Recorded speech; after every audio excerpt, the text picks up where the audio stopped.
साथियों, एनडीए सरकार में हम अगले 10 साल में,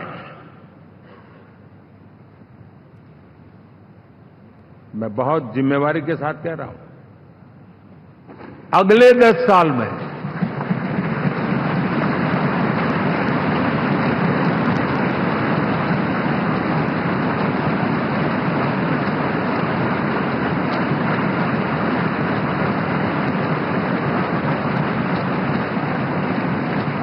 गुड गवर्नेंस,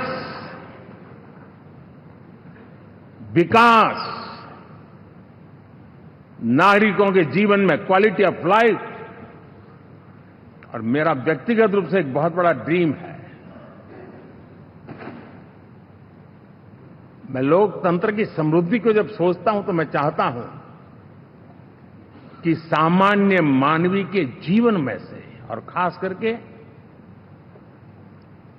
मध्यम वर्ग, उच्च मध्यम वर्ग, उनके जीवन में से सरकार की दखल जितनी कम हो उतनी लोकतंत्र की मजबूती है।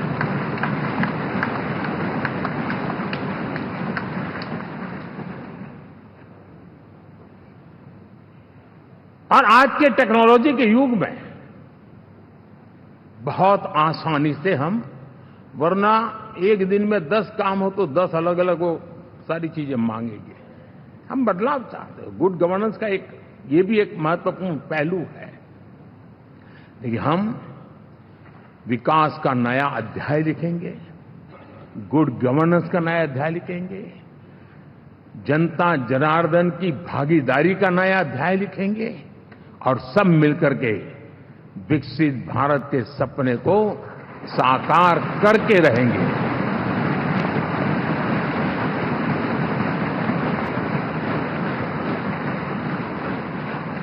साथियों, एनडीए में, और मैं अगर विस्तार से कहूं तो सदन में किसी भी दल का कोई भी जनप्रतिनिधि होगा, मेरे लिए सब बराबर है।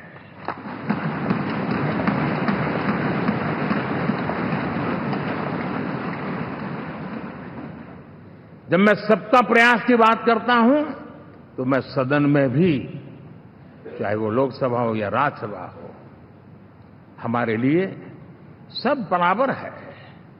और यही एक भाव है जिसके कारण 30 साल से एनडीए अलायंस मजबूती के साथ आगे बढ़ा है। अपना पराया कुछ नहीं है। सबको गले लगाने में हमें कभी कोई कमी नहीं रखी है। उसी का परिणाम है कि जनता का विश्वास भी जीत पाते हैं। साथियों, हमने 2024 में जिस टीम भावना से काम किया है और ग्रासरूट लेवल पे किया है, सिर्फ फोटो ऑप करना, नेता मिलकर के हाथ हिलाएं और फिर तुम्हारे रास्ते में मेरे रास्ते, ऐसा नहीं। ग्रासरूट लेवल तक सबने मिल करके ये जो काम किया है, और उसी ने हमें ऑर्गेनिक अलायंस का सामर्थ्य दिया है।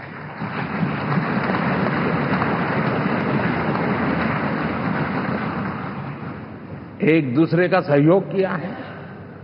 हर किसी ने यही सोचा, जहां कम वहां हम। अगर कोई कमी है तो मैं आऊंगा, मैं मेहनत करूंगा, लेकिन तुम्हें कमी नहीं रहने दूंगा। जहां कम वहां हम, ये हर कार्यकर्ता ने जी करके दिखाया है, और तभी तो जीत आती है। साथियों, कभी कभी मैं कह सकता हूं कि हमारा 10 साल का अनुभव है, भारत के हर क्षेत्र का और भारत के हर नागरिक का जो एस्पिरेशंस हैं, रीजनल एस्पिरेशंस हैं, वे और नेशनल एस्पिरेशंस, इसका एक अटूट नाता होना चाहिए। इसके बीच में हवा तक गुजर न सके, इतना जुड़ाव होना चाहिए, तब देश आगे बढ़ता है।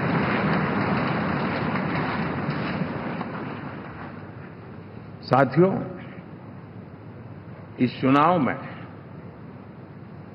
मैं कुछ उल्लेख जरूर करना चाहूंगा जो मेरी नजरिए से मैंने देखा है। दक्षिण भारत में एनडीए ने एक नई राजनीति की नींव मजबूत की है।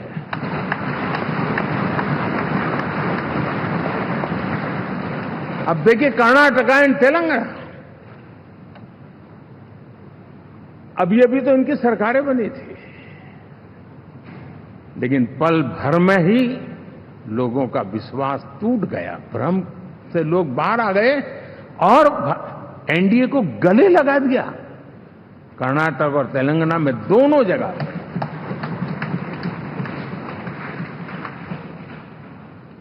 साथियों, तमिलनाडु, मैं तमिलनाडु की टीम को भी बधाई देना चाहूंगा,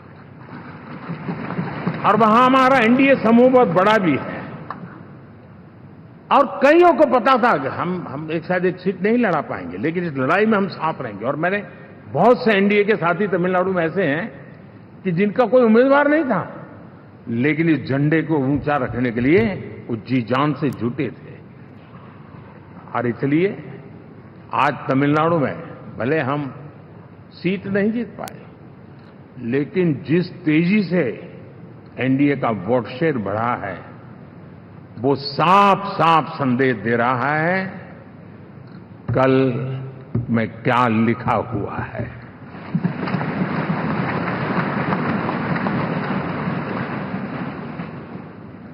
साथियों, पुडुचेरी हो, केरला हमारे सैकड़ों कार्यकर्ताओं के बलिदान हुए हैं। यूडीएफ हो या एलडीएफ हो, शायद हिंदुस्तान के राजनीतिक जीवन में इतना जुल्म एक विचारधारा को लेकर के जीने वालों के ऊपर हुआ होगा तो सिर्फ मैं कह सकता हूं केरल में हुआ है। जम्मू कश्मीर से भी ज्यादा हुआ है। उसके बावजूद भी सामने कहीं विजय नजर नहीं आता था। उन्होंने परिश्रम की पराकाष्ठा में कभी पीछे नहीं रहे, पीढ़ियां खपा दी।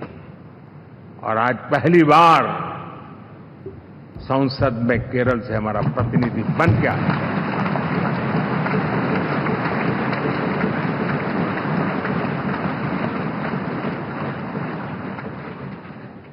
साथियों, अरुणाचल में हमने लगातार हमारी सरकार बनती रही है और भारी समर्थन से बनती है। सिक्किम में भी हमारे एनडीए की सरकार करीब करीब क्लीन स्वीप के साथ, अरुणाचल क्लीन स्वीप। आंध्र, मैं अबू बाबू को पूछ रहा था, बोले हिस्टोरिकली ये सबसे हाईएस्ट विक्ट्री है।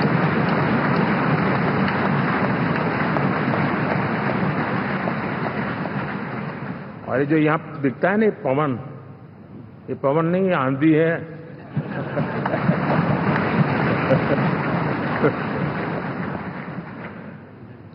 आंध्र ने इतना बड़ा हमारे प्रति जनमत दिया है। हिंदुस्तान के लिए एक सामान्य मानवीय की विकास की जो जिजीविषा है, उसका प्रतिबिंब है। और महाप्रभु जगन्नाथ,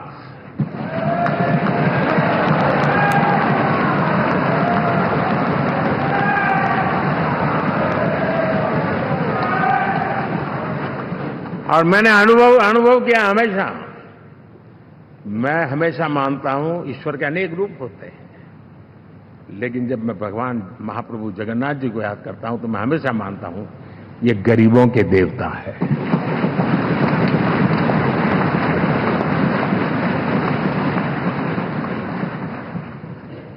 और वहां जो क्रांति रूप परिणाम आया है, मैं इसे एक रिवॉल्यूशन देख रहा हूं। और मैं इसके साथ कह सकता हूं कि विकसित भारत का हमारा जो सपना है, आने वाले 25 वर्ष, पहले मैंने 10 साल कहा था, यहां मैं 25 साल कह रहा हूं, आने वाले 25 साल महाप्रभु जगन्नाथ जी की कृपा से उड़ीसा देश की विकास यात्रा के ग्रोथ इंजन पैकी एक होगा।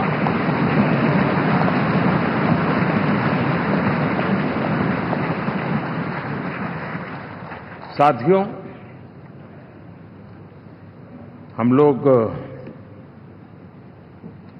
जब 4 जून के नतीजे चल रहे थे, मैं तो अपने काम में कुछ व्यस्त था, बाद में फोन आना शुरू हो गए,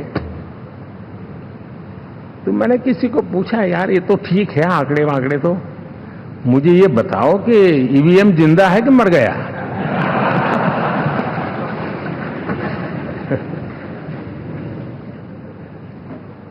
क्योंकि ये लोग तय करके बैठे थे कि भारत के लोकतंत्र और लोकतंत्र की प्रक्रिया के प्रति विश्वास ही लोगों का उठ जाए, और लगातार ईवीएम को गाली देना। और मुझे तो लगता था कि शायद इस बार वो ईवीएम की अर्थी का जुलूस निकालेंगे, लेकिन 4 जून शाम आते आते उनको ताले लग गए, ईवीएम ने उनको चुप कर दिया। ये ताकत है भारत के लोकतंत्र की, ये ताकत है भारत की निष्पक्षता की, ये भारत की ताकत है भारत के चुनावी तंत्र की, चुनाव आयोग की। और मैं मानता हूं कि ये आशा करता हूं कि 5 साल तो अब ईवीएम शायद मुझे नहीं सुनाई देगा, लेकिन जब 29 में हम जाएंगे तो फिर से शायद ईवीएम को लेकर के नाचने की शुरुआत करेंगे, क्योंकि इनके सुधरने की संभावनाएं बहुत कम है।